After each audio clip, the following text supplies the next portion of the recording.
Getting inside your 4Runner at night is pretty dark. Underneath on your footwells, could use a little bit of lighting.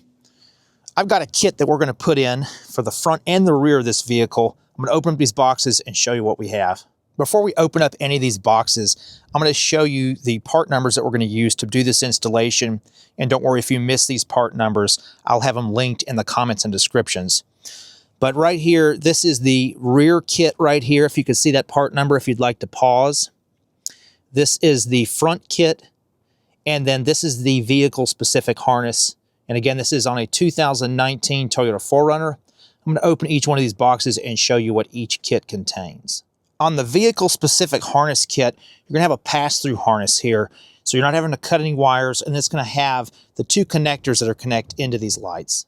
On the front kit, you're going to get two LEDs. They've got a pass-through harness for those, and these are aluminum with an LED strip. You get some accessories here. It looks like an adjustment tool, zip ties, and you get some tape and Velcro. And then you get a harness where you can adjust the light output that's going to pass through those lights. On the rear additional kit, you get two more lights. You're going to get some more zip ties there and some ways to affix the lights underneath the seats.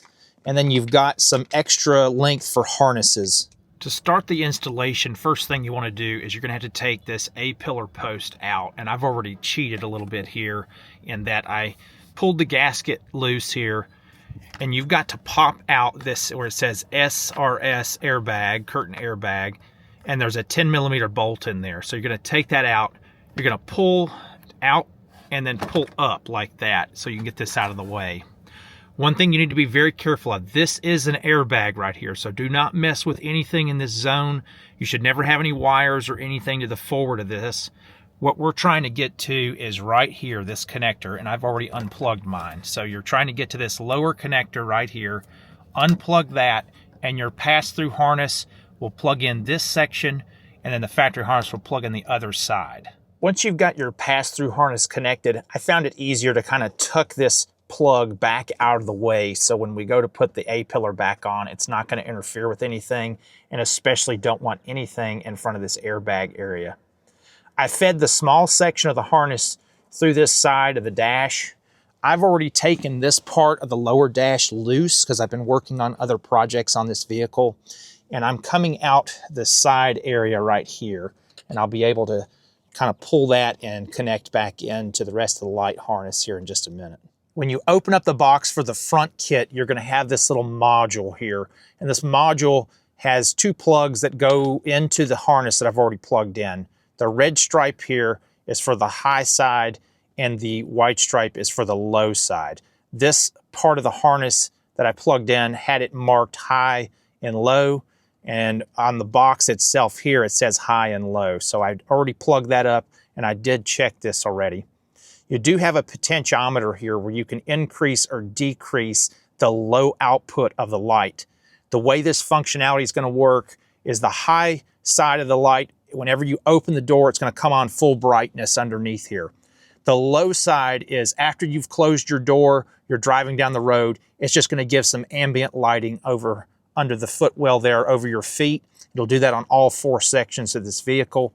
So I'm going to leave this somewhat accessible so I can get to this and increase or decrease this depending on what the customer would like to have when they're riding down the road.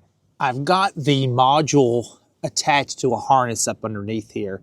We could still access this because remember, when we want it to be on the ambient lighting, that's where we can adjust that potentiometer. So I still wanted to be able to access it, but I wanted it completely out of the way. If you're looking underneath your dash, I'll kind of back out so you can see that. If you're looking underneath your dash, we are just underneath the parking brake section right there. There's a small fuse box over here to the left, and we've got our module just kind of sticking down right about here where we could still get to it. I'll try to pan you back up there. But we could still get to it, but it's completely out of the way. Now that runs over to our first light. Let me see if I can back you out here. That runs over here to our first light. And I am centered of this little tab right here. I was going to drill a hole through and pull both wires through, but I found it a little bit easier just to kind of wrap it around and tuck it, and then it's just running along this area where it plugs into the module. Now right here on the other side, remember these are pass-through lights. So it's got an outside, it's got an incoming wire and outgoing wire there. The outgoing wire is going to go to the passenger side. They do give you this extension harness here. I've already connected it, and I've already put tape right here just so it won't come loose. I'm going to tuck that up underneath there as well. And I already had these panels right here out from a previous thing we were doing on the vehicle, so I never reinstalled them. But if you have those on, you just pull from this area here, pull out, there are 2 clips, and then it pushes in that direction there.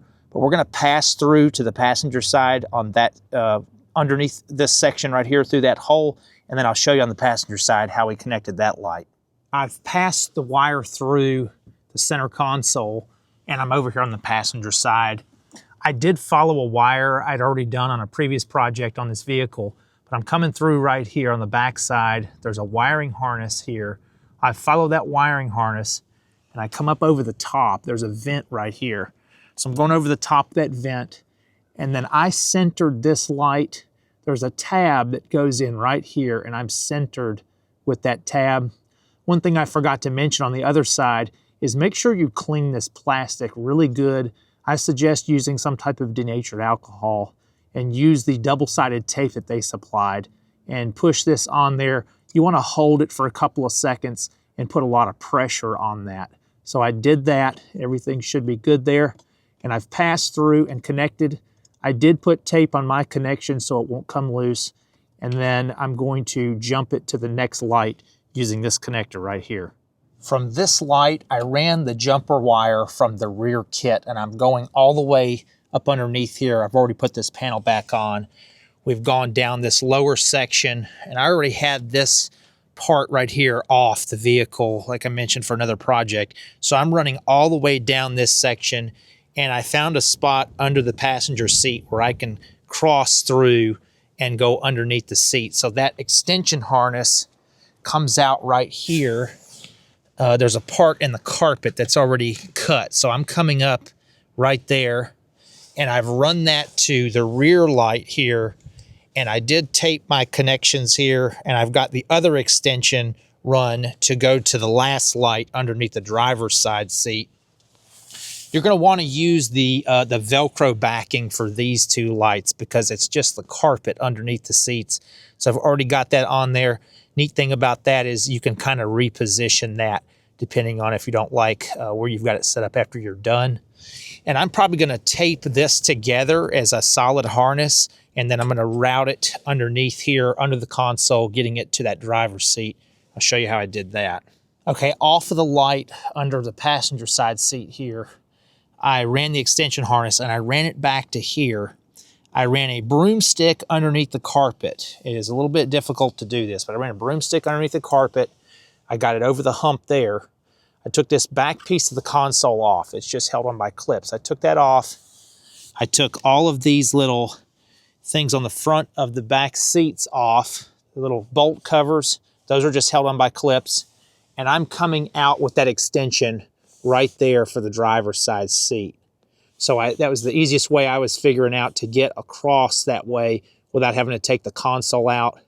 I would definitely recommend using a broomstick or something, and then I used a fish wire long enough to make it all the way across there, so then I can take this broomstick back out and lay that wire back down flat.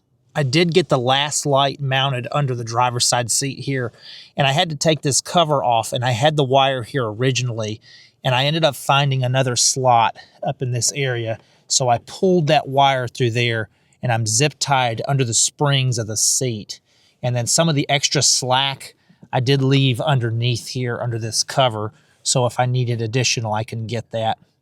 They did have a small jumper wire, and I did end up having to use that because I would have been too short to make this run and then zip tie to the springs and come back this direction. So that did definitely help. I'm probably 6 to 8 inches if you look from the edge of the carpet here underneath the seat. So if you're looking to kind of see where did I put these, that's about the direction I did on both of these. And these are held up by the Velcro They are holding pretty good, so I'm not concerned that they're going to fall. If I really needed to later, I could always put a zip tie on that or something to hold that in place, but I think it's going to hold just fine.